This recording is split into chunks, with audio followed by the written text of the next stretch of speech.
చిలకమ్మ అమ్మ కొట్టిందా తోటకు వెళ్ళావా పండు తెచ్చావా గుట్లో పెట్టావా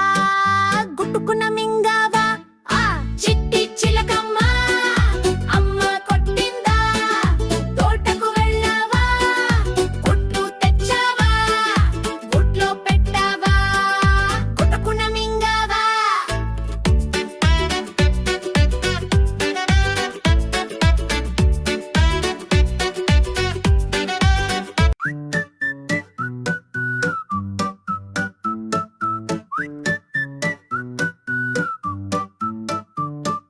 చిట్టి చిలక